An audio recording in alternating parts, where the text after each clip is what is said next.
Recording in progress.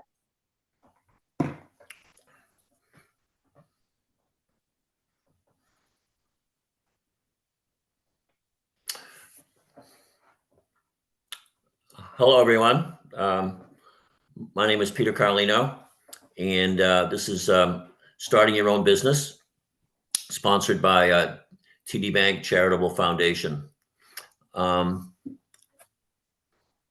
Before we start, I'd like to just talk to you a little bit about who SCORE is.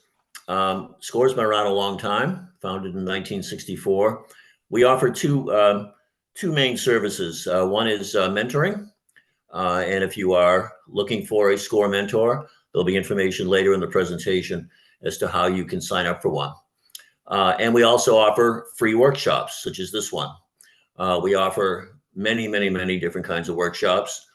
You'll be on the mailing list now for future workshops, but pretty much anything from buying and selling a business to how to manage your social media to financial reporting and understanding financial concepts, lots of different courses. So if you have a question about an upcoming course or a particular area you'd like to see covered, let us know. It's probably already covered, and we just let you know when that seminar is going to be.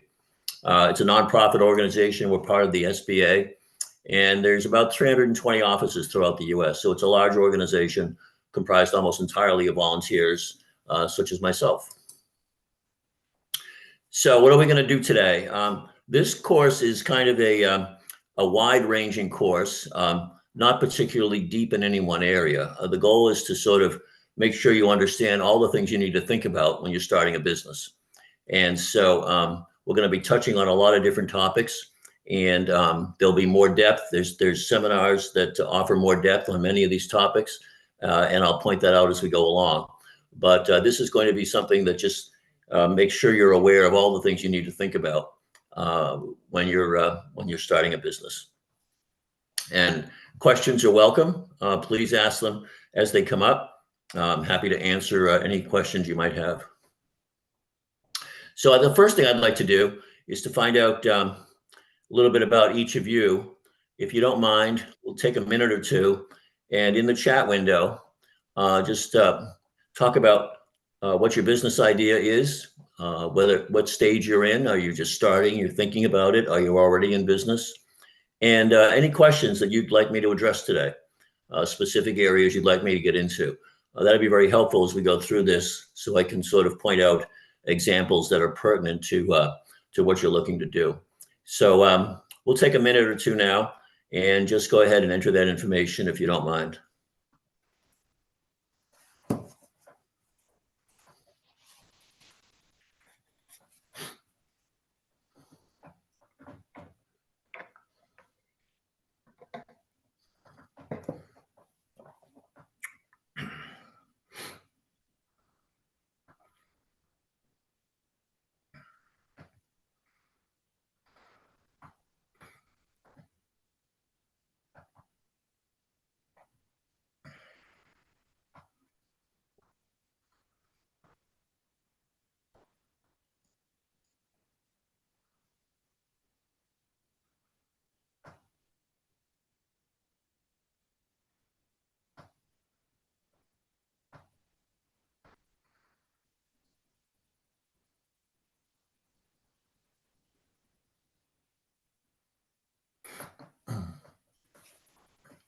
Okay. Hopefully you had enough time to do that. Whit, is there any information in there that? No, nobody's entered any information about themselves. Okay. All right. Well, as we go through this, if you do have questions or information you'd like to share, feel free. All right. So here's what we're going to talk about today. The first topic is going to be myth busting about entrepreneurship. And then we're going to talk about a topic called value proposition, how to set up your business, testing your idea, some very basic financial terminology, what is a business plan and what's it all about, and then some resources you can use going forward.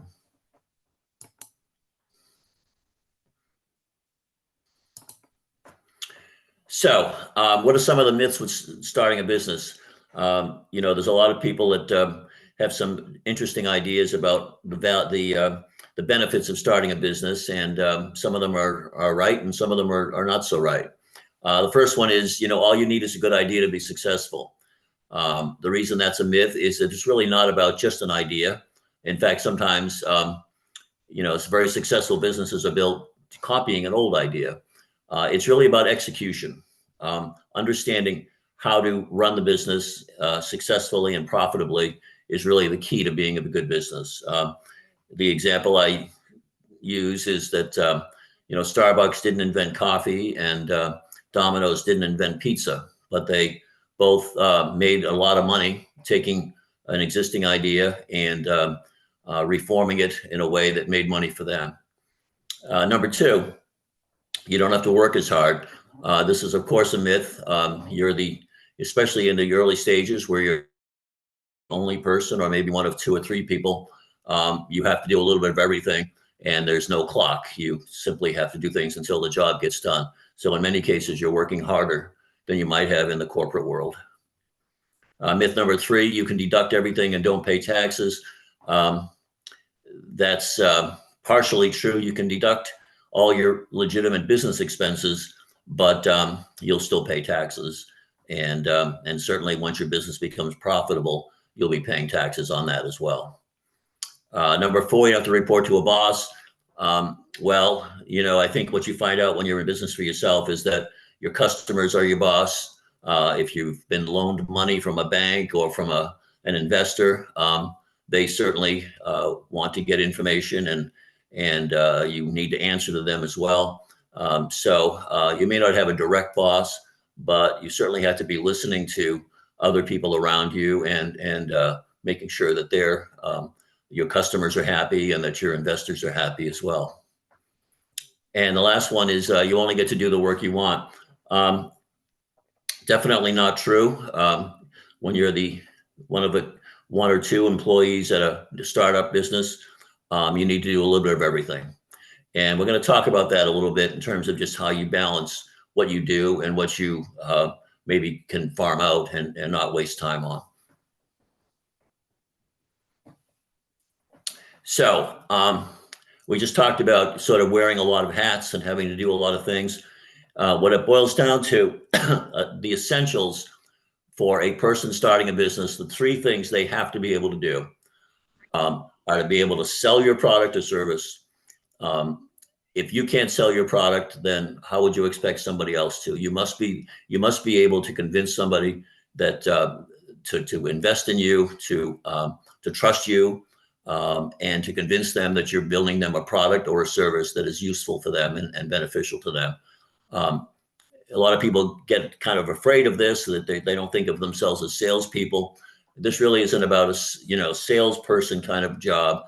This is about representing your company and explaining the benefits of your product in a clear and succinct way that makes sense to a buyer. Number two, you've got to be able to keep your fingers on the pulse of the financial condition of your company.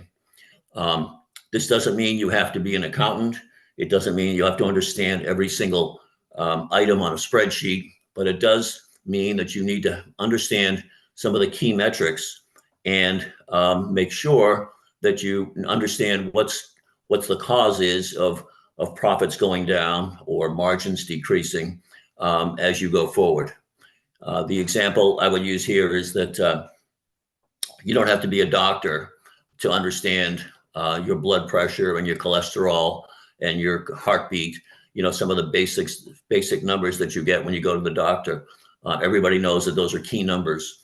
You don't necessarily understand what's going on medically, but you know that those numbers are important and help you monitor your overall health. Same thing with a business. And lastly, you've got to be able to find ways to raise funds to get the business to break even.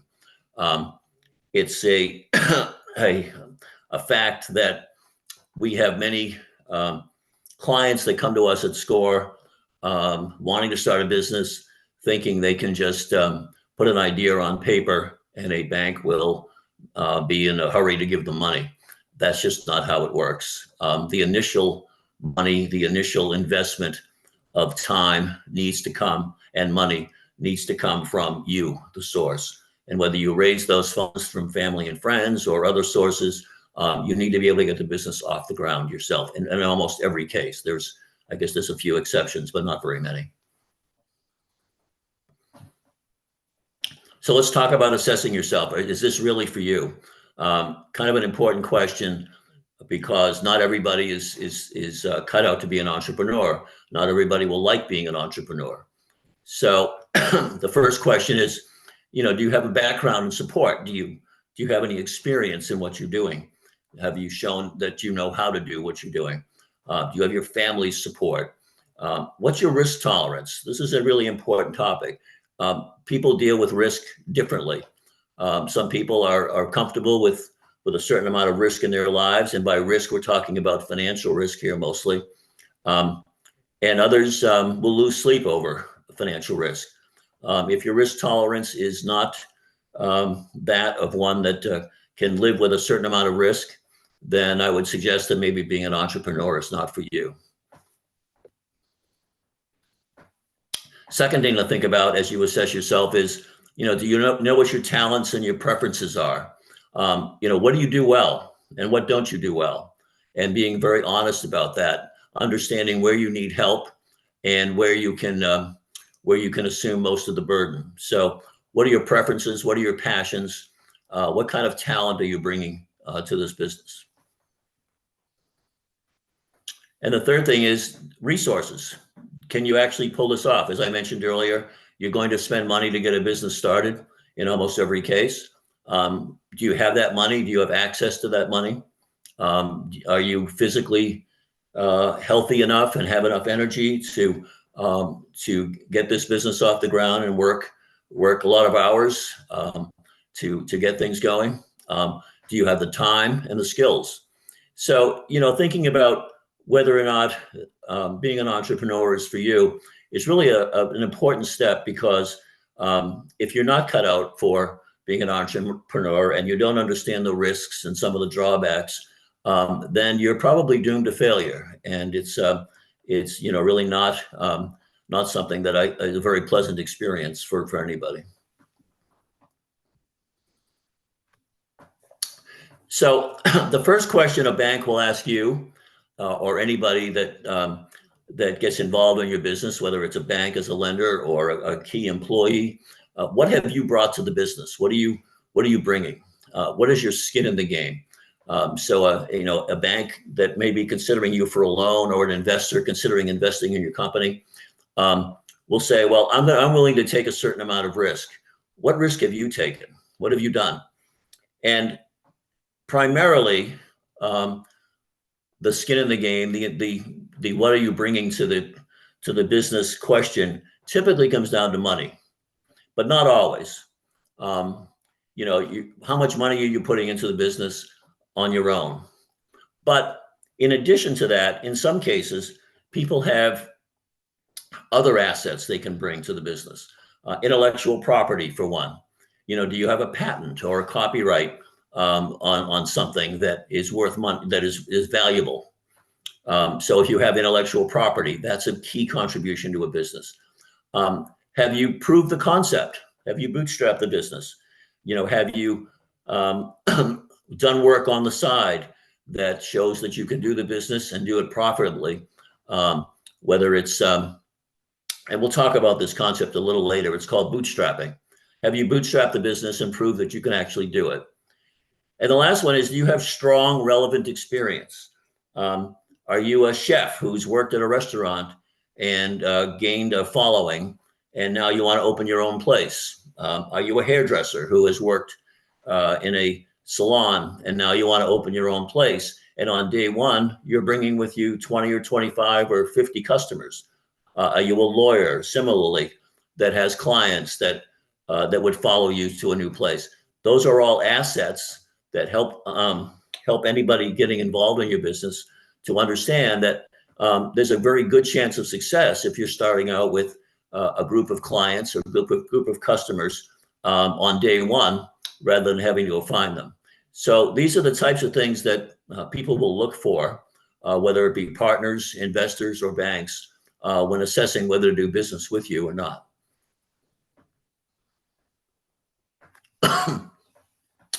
So the second thing we're going to talk about is defining your value proposition.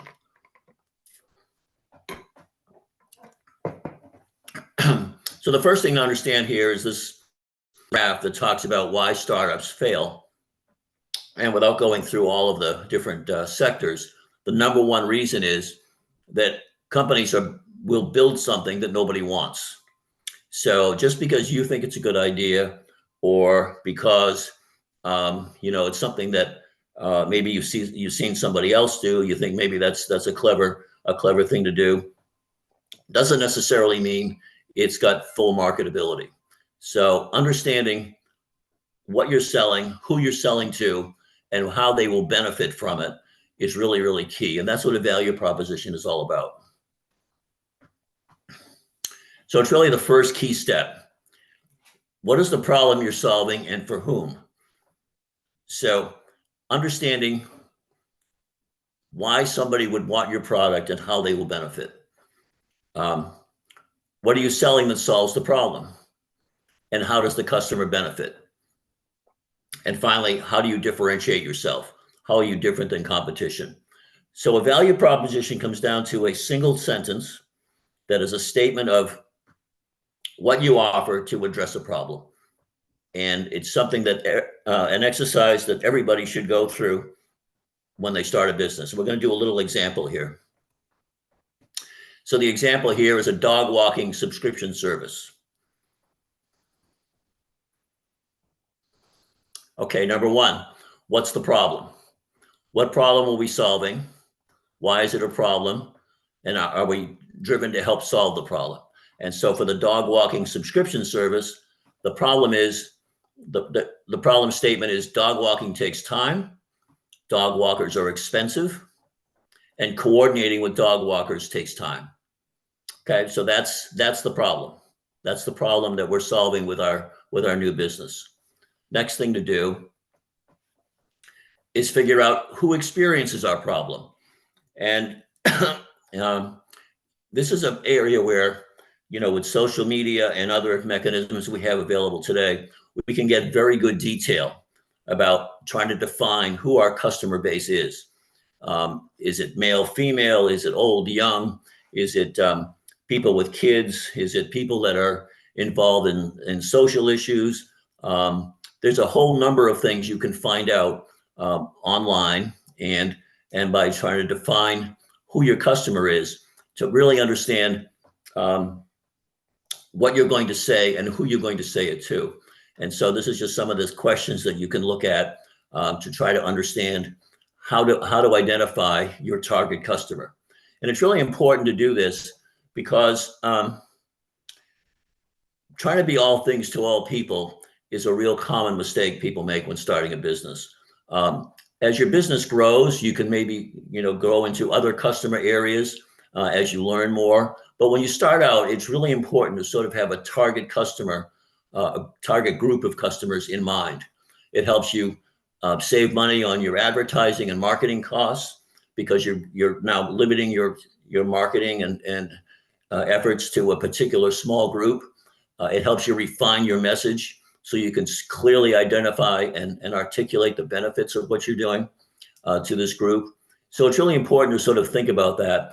And you can evolve it as time goes on. If you start out thinking that you're going to be appealing to one group of people, but you find out there's another group that's actually more interested, you can refine your messaging and go from there. But it's important really when you start out to think about a group or maybe two groups of people that are very that you're targeting your product to. And so in this case, for the dog walking subscription service, where our target market are dog owners, obviously, people who live in the city, urban dwellers, people who have some disposable income, and working couples.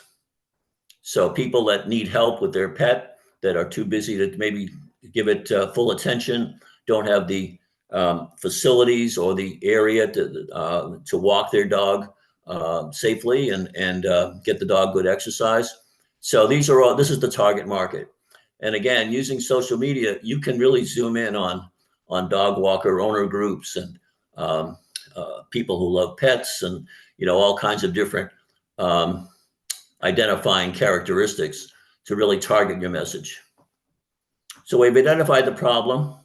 We know who has the problem, and now what are we doing about it? So what are people not doing? Looking at the dog walking subscription service, what are we providing? Regular schedule, so people sign up online for a particular time. Socialization with other dogs. We come and pick up the dog at your place of residence, and that provides socialization with other dogs as well. The price position is a premium price for a premium service. So not every business has to be built on being the cheapest in town. In fact, that's typically a very dangerous way to build a business. What are you offering, and what are people willing to pay for it? And so below, then we see the value proposition. And this is something that I think each of you should do for your business. Here's the sentence that has the targeted market in it, what the solution is, and what the benefit is. Target market, urban professional dog owners. Next section of the sentence was, what is the solution? Full service dog walking. And then finally, the benefit. Your dog's needs are met while saving you time. You should be able to do that for your business, for any business you're starting. And if you can't, you should probably think about, do you really have a good idea or not? Do you really have a viable business? It's something that we, as SCORE mentors, we work with clients all the time to help them really refine this message. So think about this as an example, and think about doing this for your own business as you go forward. Next section is setting up your business. So lots of different ways to incorporate your business. The most simple way, the really straightforward way, is to be a sole proprietor. That means that you can take on a business name, but basically it's you personally as a one-person company. You can't hire people as a sole proprietor, and that's a very simple way to get started. It doesn't give you any business protection. Everything is done off your personal tax return, personal income, etc. The next most common way that we deal with all the time at SCORE is a LLC, limited liability company. There are two different kinds of LLCs: single member, which includes married couples, and a multi-member, a partnership LLC. Both of these are very common and very easy ways to get yourself incorporated with protection.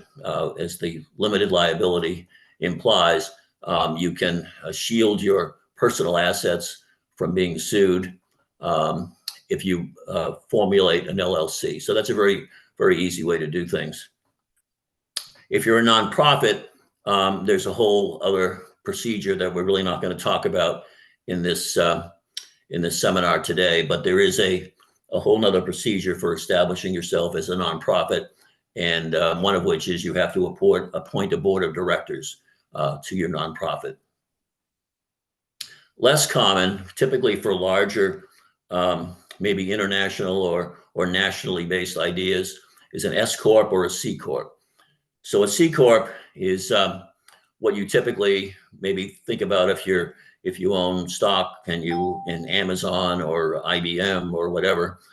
Those are very large, with shareholders, shareholder meetings, board of directors, etc. An S Corp is simply a large partnership. Again, less common than an LLC, but we do see some of these S corporations at SCORE as well. But typically for somebody just starting out, and you can change as you go forward. So if you start out as an LLC and your business grows to large proportions, where you want to, in fact, establish an S Corp or a C Corp to manage that large entity, then you can do that. You can change down the road. So what we recommend for most people is starting as an LLC, unless they're truly an exceptional company that maybe has visions of being national right away and being large right away. So one of the things you need to think about if you're forming an LLC or an S corp for that matter is to have an operating agreement. The operating agreement defines what the partnership's all about. It's the what if document. So the document describes if partner A wants to leave and partner B, how does partner B buy them out and over what period of time? If the company needs money, how do we raise money? How are the profits going to be distributed? So all of these things are documented up front. And it's really, an important thing to do if you do have partners, because, you want to avoid down the road having misunderstandings when it's time to either raise money or distribute money or maybe hire a third partner. Documenting up front how that's going to be done is really important. And typically you need a lawyer to help you with this to make sure your interests are protected. One of the things in Maine that's a little strange is that even as a single owner LLC, you need to have an operating agreement, which is kind of a useless document because you're basically agreeing how you're going to work with yourself. But you do need it from the state's point of view. It's something that we at SCORE have a template for and can help you with if you want to form an LLC. Typically, you draft your operating agreement as a single owner LLC, put it in a drawer, and probably never need to use it again. But you do need to have it for certain things. Banks want to see it. If you ever are sued, lawyers will want to see it. But it's typically a document that doesn't really require a lot of thinking or work, because again, it's just you agreeing with yourself as to what you're going to do. Partnership agreements are a little more complicated because again, you have the needs of different partners and you need to make sure that everybody's interests are protected. So deciding on a business type, each one has its advantages in terms of legalities, financial risk, and taxes, things like that. Again, for a single owner, somebody starting out, a lot of these things are just folded into your regular tax return. So it's pretty straightforward. If you need advice, either from a SCORE mentor, or if you have a lawyer or an accountant that you work with, they can help you. And the choices are driven by what kind of business you're in, how you're going to raise money, and how much you expect to grow quickly. Nonprofits have they're different. It's a different process for nonprofits.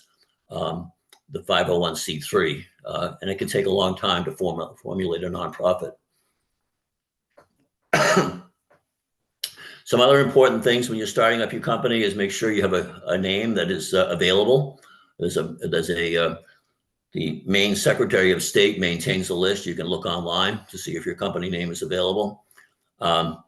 You establish your corporation by filing for your LLC or S corp. Again, something SCORE can help you with. You don't really need an attorney if you're a single owner LLC. Just working with a SCORE mentor, we do these things every day pretty much, and can get you set up.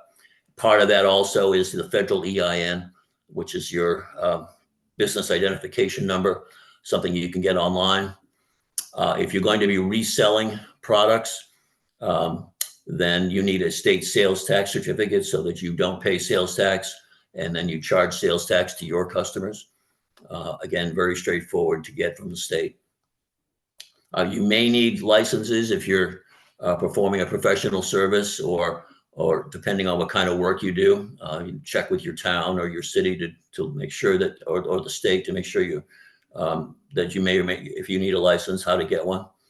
And then once you've gotten your business established, you have your LLC certificate of formation or your business certificate of formation and your EIN, then getting a business checking account using those numbers. So you want to get the checking account in the name of your business and also with the tax identification being your EIN, not your personal social security number.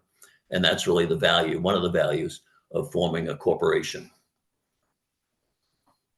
Okay. The last area to think about as you start your company is making sure you understand any regulations that are unique to your area. And these sort of break down into two different areas. One would be municipal, and the other one is state and federal. From a municipal point of view, thinking about things like zoning restrictions, building codes, local taxes, things like that. I will sort of warn you that if you are thinking about starting a business in Portland, especially in the Portland Old Port, there's a lot of rules in Portland, and it's something to keep in mind as you go forward. It's a historic district, obviously. It has its own set of rules about how businesses should be conducting themselves in that area. So if you're thinking about the Old Port, make sure you understand the rules. And City Hall has a whole area where you can go in and find out just what kinds of restrictions you need to be aware of.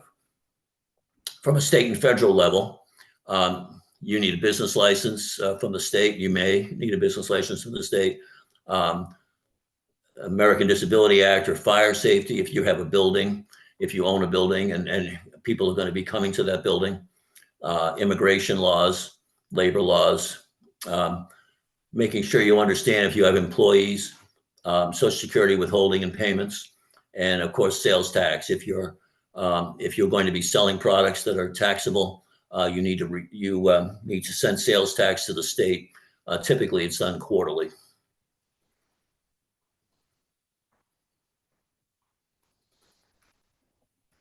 Something else to think about that a lot of people tend to overlook is insurance. Insurance, of course, costs money, and sometimes when a business is starting up, it's seen as something that really can't, is difficult to afford. But depending on your business, at the very least, if you have a business where there's potential liability, if you're doing work for somebody in their house or working on their car or something like that, where there's potential liability, getting liability insurance is generally a good first step. It's relatively inexpensive, and of course, it can really save you if there is a potential real problem. There's all kinds of other different kinds of insurance. Doesn't apply to every business, but if you own property, for example, getting insurance on that property. Security bonds, if you're doing work that needs to be bonded, such as construction. If you own motor vehicles, if you have employees, workman's comp, health and life insurance, of course, as you grow, offering that to your customers and getting it for yourself. And then there's other kinds of insurance that are business specific. Event insurance, if you're in the business of throwing events or renting out your property for events, and there's some catastrophic things that happens that prevents you from holding those events, such as a fire or something. You can get insurance for that. You can get insurance for loss of income. An example might be if you own a property where you have renters, and that property is somehow damaged due to water or wind or some other outside force. Well, now you're not collecting rent, and you can get insurance that covers you for that income that you're now missing because the facility is unavailable. Liquor liability, of course, if you're running a restaurant or a bar, and shipping loss. If you're, again, another one that may be more popular now than it has been in the past with e-commerce. If you're going to be making products and shipping them to customers all over the country, maybe even all over the world, there's going to be instances where, of course, the product doesn't make it to the customer, and what happens then? And so, insuring yourself for shipping loss can be a useful tool to have if you're going to be shipping things in any volume. So each of these sort of, it's business dependent, and it's also growth dependent.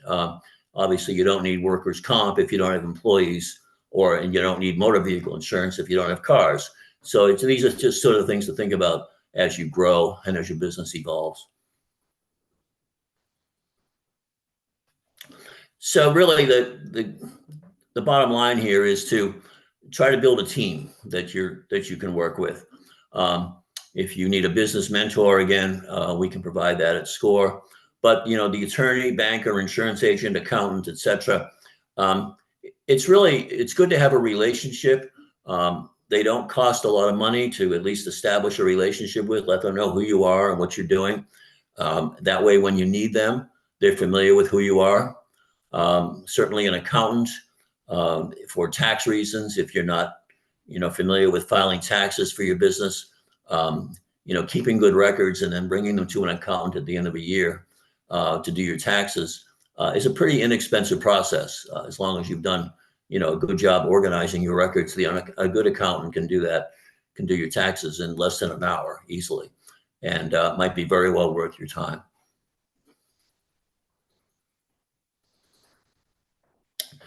The next topic is testing your idea, bootstrapping. So what is bootstrapping? Well, it's really about reducing your financial risk. It's about keeping your day job and finding out whether or not your business idea can work. So it's very easy for some businesses and difficult for others. It's if you're going to be selling knitted goods or pies or whatever, you can certainly do that on the side. If you're going to be opening a bar, that's something hard to do on the side. And so, but for most businesses, you can find a way to bootstrap to see if you really want to do it.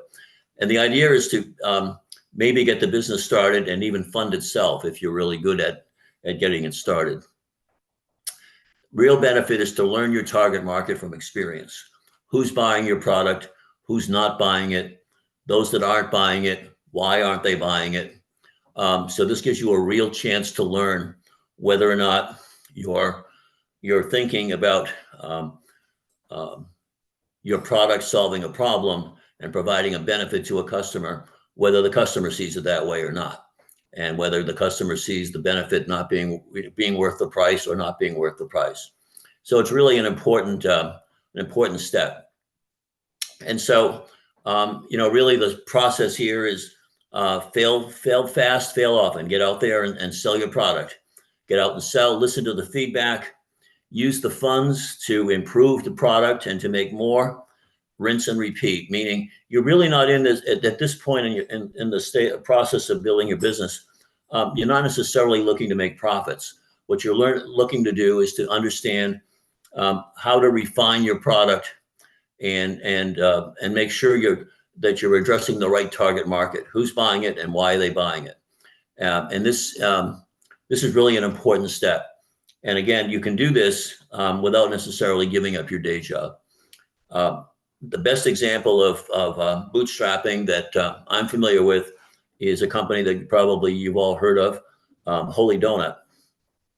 Holy Donut started in the East End of Portland with the person that started it, making a couple of dozen donuts a day, bringing them over to a local coffee shop, and I think initially just giving them away, seeing what people thought about potato donuts and the different flavors and which flavors people liked, which flavors people didn't like, how much people were willing to spend, just everything needed to sort of figure out what would be a successful product that is a set of donuts that people would buy and how much would they be willing to pay for them. They did that for a while, literally cooking out of her own kitchen.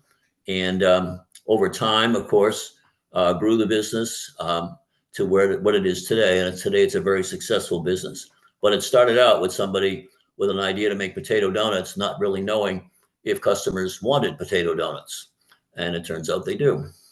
So that's a good example. So how do you bootstrap your business? Well, one way is to moonlight. That is to say, keep your job and use your free time to build your business.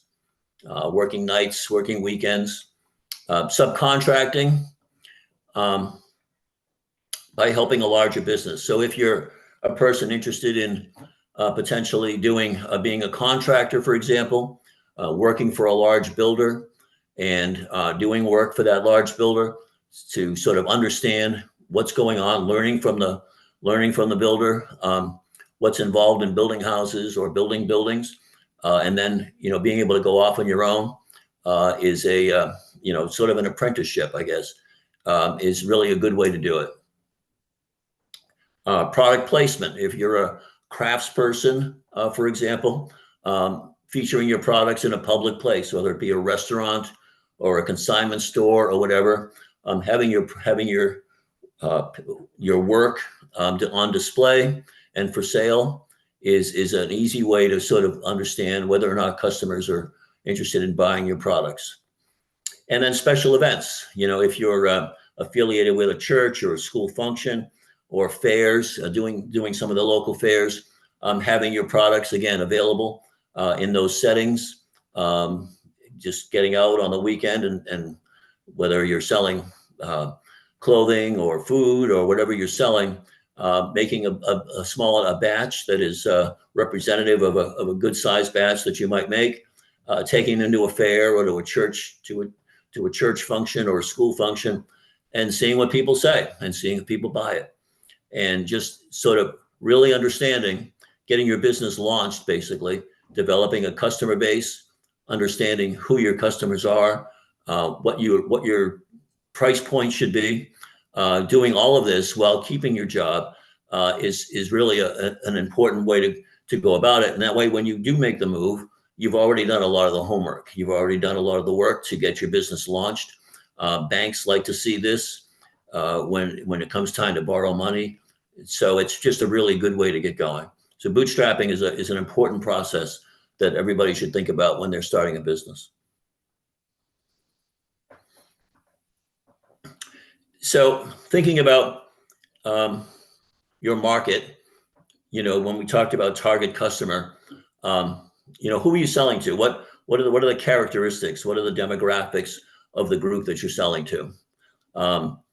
And understanding, are there enough people of this type in your region if you're going to be selling regionally? You can get information from the Portland Public Library, for example, on census data and demographic data for this particular area, and that really helps you understand, is there a good opportunity here? Is there a reasonably sized market for you to market your product to? Do you have competition? What are you doing that's different than your competition?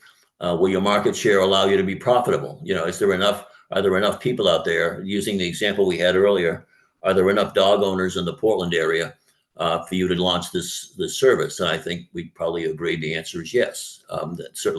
That's an easy one, but there's other things where you can think about where to understand, is your market share really there?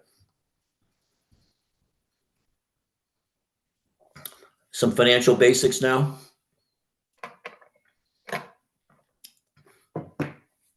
As we mentioned earlier, you don't really need to be an accountant. You can hire an accountant to manage your business. But learning to understand what a balance sheet is, what an income statement is, and a cash flow statement. We have workshops on all of these, and just being able to understand where to look for the key numbers and the key indicators is really an important part of owning a business. So here's some financial terms, and we'll go over these real quickly here. First one is pricing, of course, and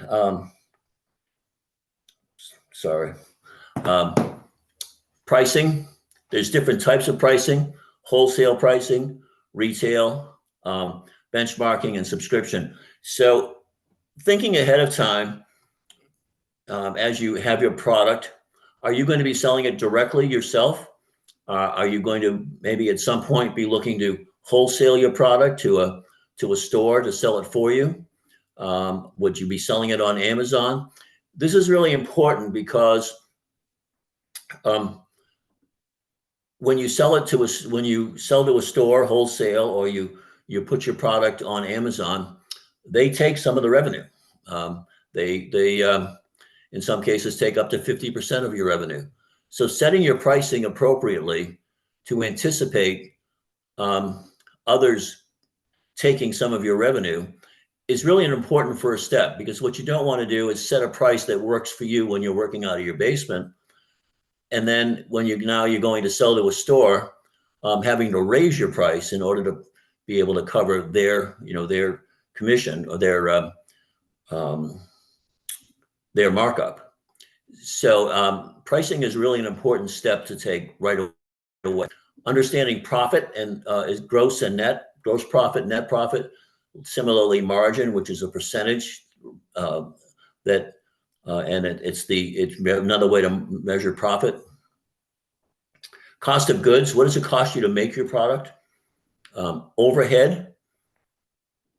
Fixed overhead are things like rent, utilities, and then there's some variable overhead like marketing expense, employee expense.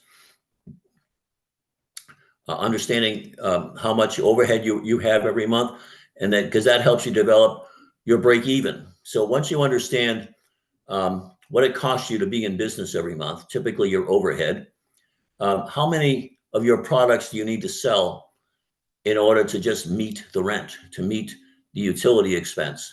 Understanding that, because again, if you're working, if you're making things or you're developing things or you're selling your time, if you're a consultant or whatever, selling your time, there's only so many hours in a day. And understanding how many of those hours you have to work just to break even is really important, because if it turns out that you have to pretty much work the entire month to break even on your rent, then you probably have too much overhead. We have fixed costs that don't change much, things like rent that don't change with sales volume. Then we have variable costs, things that do change with sales volume, such as cost of goods. So just sort of putting a couple of these things into place, we start with revenue, which is how much money we brought in from selling the product. We subtract cost of goods. What did it cost us to make the product? We subtract cost of sales. Did we pay somebody to sell the product for us? And that yield called gross profit. So gross profit is a number that reflects how well your product has been priced and whether you're making it efficiently or not. Then you subtract from your gross profit the overhead. What are your ongoing expenses in rent, utilities, etc.? And that yields your net profit. So if, for example, you can have a company, and you probably heard stories like this, where a company is selling more product than they've ever sold before, but they're losing money. Well, why is that? Maybe their revenue is too low. That is, they're giving the product away at lower prices than they should. Or maybe their cost of goods is too high. If you're not keeping an eye on your vendors, if you're making a product and they've raised the price on you, and you really haven't taken that into account, now you're selling products maybe for very little profit at all. And so if your gross profit is down, you have a problem in your cost of goods or your revenue, typically. Or your cost of sales. If you haven't priced the product appropriately, as I mentioned earlier, to be sold in a wholesale environment or on Amazon, if you haven't built that in, that cost of sales is now really hurting you and it's affecting your gross profit. And then the question would be, if my gross profit is okay, but my net profit isn't very good, why is that? Well, it's because of overhead. Am I paying too much for rent? Do I have too many employees? Am I spending too much on marketing? Where in my overhead am I losing money? And so these are, as I mentioned at the beginning of the seminar, understanding some of these vital signs is very, very important. And knowing what to do about it, knowing where the problem is really a key in running a business.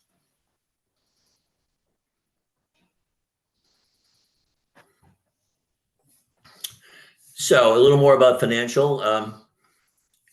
Setting monthly goals for key numbers, obviously understanding, setting a goal for sales, gross margin, net profit. We talked about that. Review them every month. Are they going up or down? Why are they going up or down? And then, cash rules. Having cash in a business is very important. And so understanding for the next 6 to 12 months how you're going to look for cash as expenditures come up. If you need to buy additional equipment going forward, will the cash be there or not? Is very, very important to understand how much cash is in the business.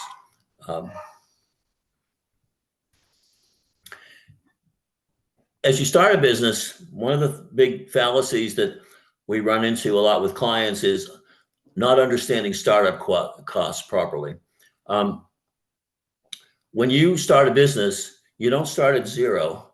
You typically start at negative. That is to say, you've already put money into the business, whether you purchased inventory or you've renovated a building or you bought equipment in order to do for your business, but you've typically already spent money on the business and you haven't yet even opened your doors.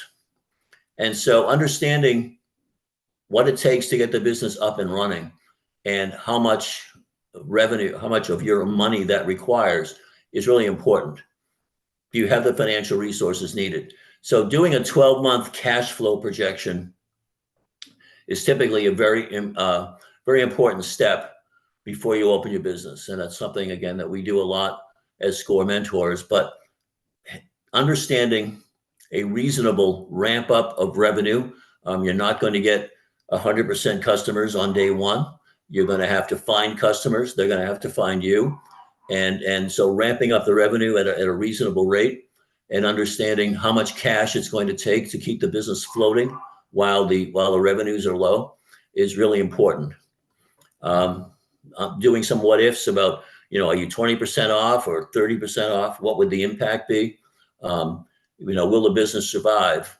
And a lot of businesses fail in the first 6 months for this very reason. They don't understand how long it takes to get up to speed and getting a full revenue portfolio for the business. Meanwhile, having to sort of sustain the business out of their own pocket while things get going.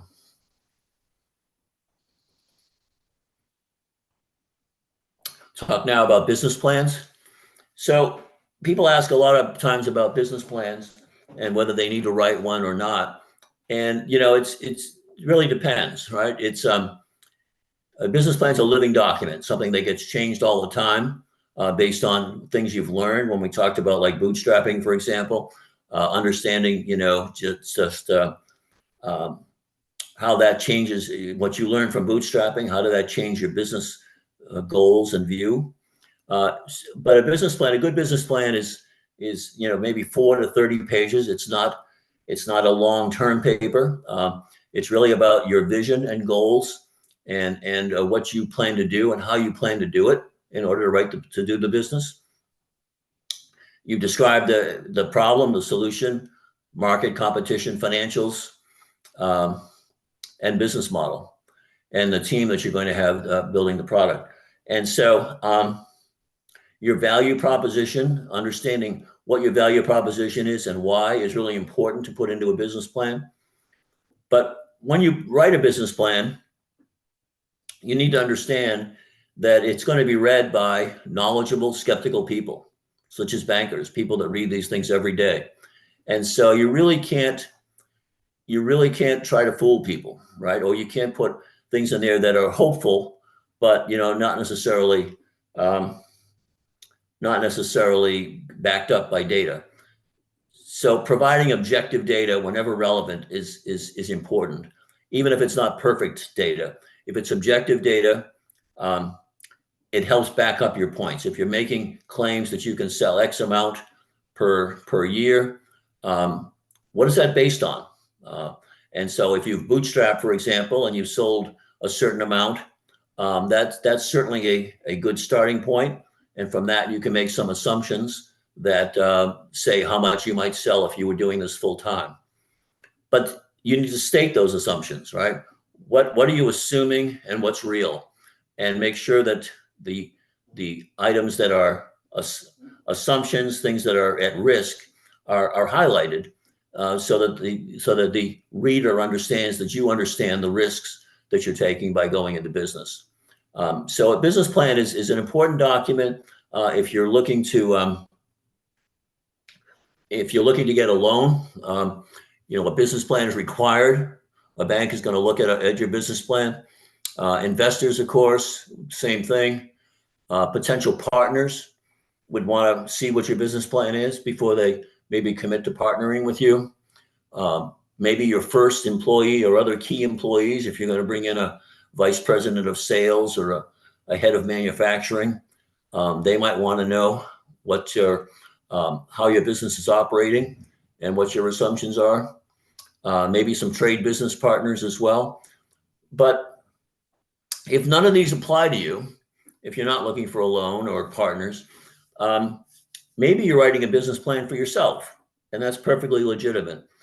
Some people need to write things down and to have a kind of guidelines so that they don't go astray and lose sight of their initial thinking. So writing it down and sort of going through it periodically is of value to you if that's the type of learner you are and the type of person that you are and you benefit from it, then go ahead and write a business plan for yourself. If that's not something that you would benefit from and you don't need a bank or investors or anybody else, then don't write a business plan. It's okay. We have a lot of clients that think it's sort of a requirement to do this, but you really need to figure out who your audience is and what the purpose of the business plan is. Whoops. So we've talked about a lot of things today, and this is a little diagram of kind of what we talked about. Understanding the problem you're trying to solve, who has the problem, what's your solution, that develops your value proposition. You test that value proposition. You measure how well things are going, who's buying from you, how much are they willing to pay. You modify your value proposition and you modify your thinking, you modify your product a little bit, you tweak, and you kind of start all over again. And that's really the process of sort of putting it all together, right? And understanding how to launch a business with a high degree of success. So just sort of summing up, it's a lot of work. It may not be for everyone, but importantly, if you're going to succeed, you need to know your market, know your customers, understand what they want and what they don't like. And then from that, you learn and adapt, and you continually do that and keep your customers happy, and you'll have a successful business. And the last portion we're going to talk about here is some resources that you might find available, might find useful to you. First one, of course, is SCORE that I've talked about a few times here, southernmaine.score.org. You can sign up for a mentor if you want to have one. And we provide those services as well as other workshops like this one. And you'll see those listed on our website as well.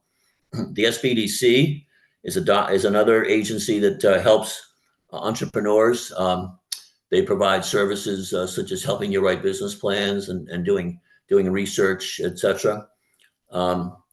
CEI, Coastal Enterprises in Brunswick, provides services as well as some loan capability. The SBA, that's the organization that we're part of. The SBA provides loans, and typically those are serviced through banks. So people at SCORE have worked a lot with the SBA to help entrepreneurs get loans. So the SBA is a good organization to know about. FAME, the Financial Authority of Maine, tends to invest in companies that are already started. So maybe down the road, thinking about FAME to get money might be a worthwhile thing to keep in mind. They typically don't like to invest in startups. Maine Chamber of Commerce, of course, if that's relevant to what you're doing.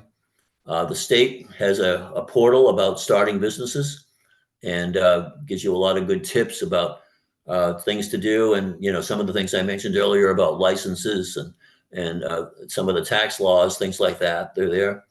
And there's a company named Branding Compass that we work with that provides services to help you establish your brand. And so they have a tool they use, which is a questionnaire. They ask you questions about your company and questions about what you want people to think about your company, et cetera. And then from that, they develop ideas, and it's relatively inexpensive. I think it was $99 last time I checked. They develop ideas as to what kind of logo you might want to have, what kind of font you might want to have. And so if this is an area that you think you need help in terms of establishing a brand for your business that makes sense and portrays the kind of values and messaging that you want, they're very helpful in helping you to develop that. They also do websites and other things associated with that. But certainly as a starting point, going through this little questionnaire that they have is a worthwhile effort. Here's some of the funding resources. If we look on the left, the order of funding opportunities, obviously personal savings, friends and family are, at the top of the list.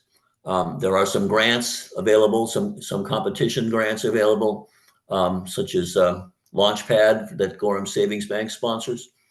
Crowdsourcing is a potential for some people.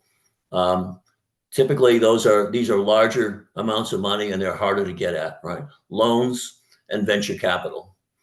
There's some venture capital activity in Maine, but not a lot. It's certainly not like Silicon Valley by any means. And then the chart over here on the right talks about specific business types. And so the grants and competitions you can see, MTI, Maine Technology Institute, Maine Community Foundation, et cetera, provide grants and competitions to specific business types. So MTI, as the name implies, provides loans, grants, and venture to technology-oriented companies. CEI provides loans and venture capital to specific kinds of businesses. They have different programs, one of which is, I know, a female-owned program that they have particular funds for. So you can look at their website and see what kinds of loans and venture they have available that might be applicable to you. And then there's the others here as well. At the bottom, for all business types, any kind of business, there's the grants and competitions, Greenlight Maine and Launchpad that I mentioned earlier. The SBA provides loans, as I mentioned earlier, as does FAME. And then on the venture side, there's FAME does some venture investing, but there's also groups like Maine Angels and Maine Venture Fund. So these are some of the organizations that you can look to for potential help, financial help, as you go down the road. So that's all we have today. Thank you very much for attending. You'll get a survey that you'll get an email for this session. I'd appreciate if you fill that out.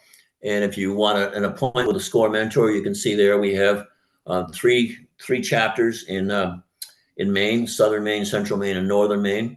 And whichever one is applicable for you, just go to the website and sign up for a mentor, and you'll hear back from us very shortly with a mentor assignment. So if there are no other questions, that will be it for today, and appreciate everybody attending. Does anybody have any questions they'd like to ask?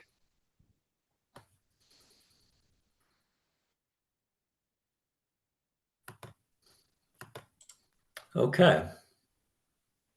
Oh, there's a chat right there. I'm looking at the chat now. Yes, there will be a copy of the recording and the slides. It'll probably be emailed to you either later this week or early next week.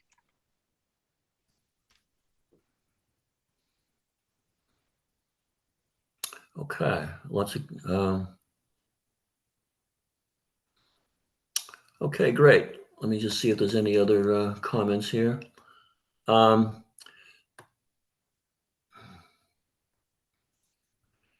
So, is the person that forms Sean up to Maine? Are they still on the line? Yes. Any all?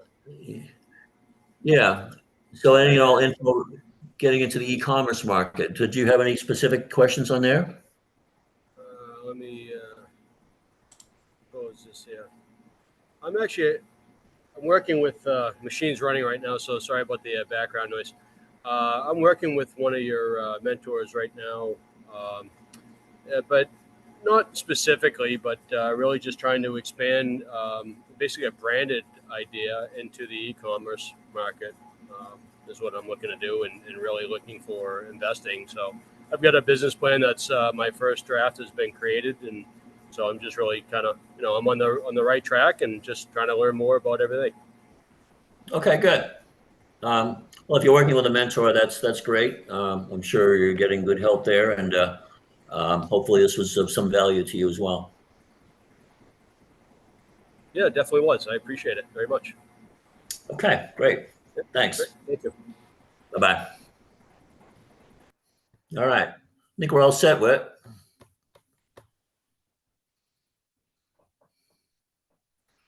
I agree. Thank you, Peter. And we'll see you next time.